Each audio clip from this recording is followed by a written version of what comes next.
아, 네. 그럼 좀 배워드 공유드리겠습니다.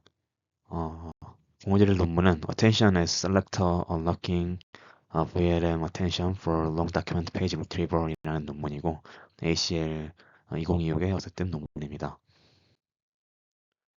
논문의 모티베이션으로는, 크게 두 가지가 있는데요.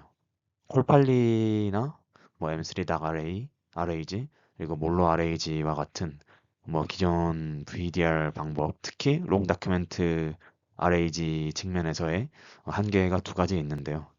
첫 번째로는 그 해당 방법들이 질문과 페이지를 각각 독립적으로 인코딩하고 마지막에 유사도를 계산하기 때문에 질문의 특정 단어가 페이지의 어느 표, 어느 문장, 뭐 어느 그림과 연결되는지와 같은 fine grain query 페이지 인터랙션이 제한된다라는 문제점을 지적했습니다. 그리고 두 번째로 콜팔리와 같은 모델을 학습하기 위해서는 이미지 페이지와 텍스트 질문을 동일한 임베딩 스페이스에 정렬하기 위해서 대규모 쿼리 페이지 학습 데이터가 필요합니다.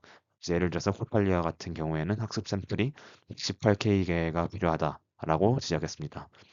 그래서 저자들은 이제 이미 잘 학습된 비전 랭귀지 모델 내부에 검색 능력이 존재하지 않을까라는 가설을 세웠고, 특히 VLM의 어텐션 맵 안에 페이지의 어떤 쿼리에 대해서 렐레번스를 구분할 수 있는 신호가 이미 들어있다라고 가설을 세웠습니다. 따라서 별도의 임베딩 공간을 새로 학습하는 게 아니라 VLM 내부에 이미 형성된 질문과 이미지 신호를 검색 리트리버에 사용해보자라는 그런 캡스라는 방법론을 제안하였습니다. 그래서 이 캡슐하는 방법론의 전체 오버뷰는 세 가지 파이프라인으로 구성되고 하나씩 설명드리도록 하겠습니다. 이제 첫 번째 단계에서는 이제 이 렐버스 스코어를 어떻게 계산하는지에 대해서 설명드리도록 하겠습니다. 먼저 한 페이지 이미지가 있고 질문이 있을 때 비전 랭귀지 모델에게 둘 다 입력으로 집어넣습니다. 그렇게 된다면 파이널 토큰이 이미지와 질문 정보를 종합해서 다음 토큰을 예측하기 위해서 파이널 토큰의 어텐션을 렐러번스 스코어에 이용을 하게 되는데, 이제 이 렐러번스 스코어란 이미지 토큰과 쿼리 토큰과 파이널 토큰이 있을 때 파이널 토큰의 전체 어텐션 중에서 이 앞선 이미지 토큰에 주는 어텐션 웨이트 자체를 렐러번스 스코어로 사용하게 되는 것입니다. 그런데 여기서 그러면은 어떤 레이어가 되게 많고 헤드도 되게 많은데 어떤 레이어에 어떤 헤드를 이용해서 렐러번스 스코어를 계산할 것인지에 대해서는 저자들이 사전에 이제 모든 레이어와 헤드에 대해서 분석을 진행했을 때 검색에 특화된 레이어와 헤드가 있다라는 것을 발견을 했습니다. 그래서 가장 성능 좋은 레이어를 L스타로 지정해서 사용을 하는 거고, 헤드도 그냥 평균하는 게 아니라 엑스퍼트 헤드를 고르는 건데, 이제 엑스퍼트 헤드를 고르는 거는 저자들이 작은 샘플로 컨트라스티브 러닝을 이후에 수행하게 되는데, 그 이후에 엑스퍼트 헤드를 고르게 됩니다.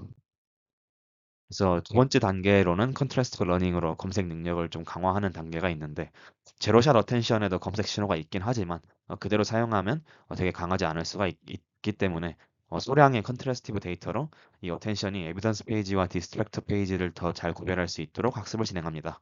학습 샘플은 이제 쿼리와 에비던스 페이지, 하드 네거티브 페이지가 있겠고, 학습 데이터로는 몰로 RAG와 MP VQA의 6.4K 샘플을 사용했습니다.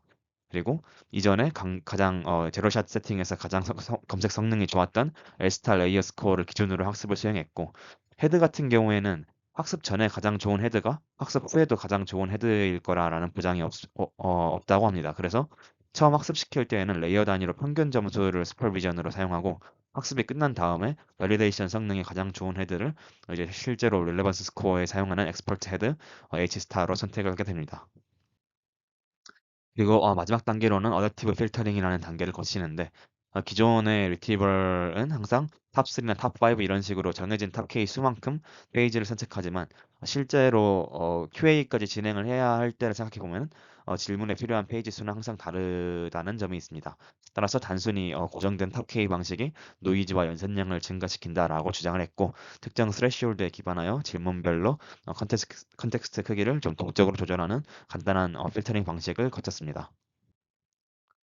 실험에 대한 세팅은 크게 세 가지가 있는데, 이 방법론은 리트리벌과 제너레이션을 둘 다 수행하는 다큐멘트 QA를 해결하고자 하는 거고, 리트리벌 모델로는 퀸 모델과 인턴 VL 모델을 사용했고, 제너레이션 모델로는 라바 넥스트, 그리고 딥스틱 VL, 그리고 퀸 2.5 VL의 3빌리언과 7빌리언을 사용했습니다.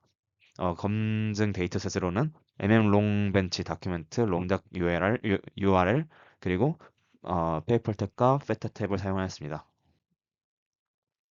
먼저 리트리버 성능에 대한 평가 내용입니다. 롱벤치 다큐멘트와 롱닥 URL에서 베이스라인 대비 리트리버 성능이 좋다라는 것을 보여주었고, 저자들이 얘기한 방법론이 특히 학습 데이터에 있어서 효율성이 되게 크다라는 점을 강조했는데, 콜팔리아 같은 경우에는 학습 샘플이 118K가 필요하고, 코볼트와 같은 경우에는 학습 샘플이 800K 정도나 필요한데, 저자들이 제안한 캡스 방법론은 단순히 UK 학샘플에 대한 학습만으로 더 높은 리트리버 성능을 달성하였다라고 주장을 하였습니다. 두 번째로 이제 QA 전체 프로세스를 포함해서 성능 평가를 진행한 내용인데, 이제 여자들이 제안한 캐스 방법론이 가장 좋은 성능을 냈다라는 것을 주장했고, 이 캡스의 리트리버에 대한 결과가 특정 앤서 모델에만 맞는 것이 아니라 라바나 딥식 그리고 퀸 모델 등 여러 가지 모델에 대해서 일반화가 된다라고 주장하였습니다.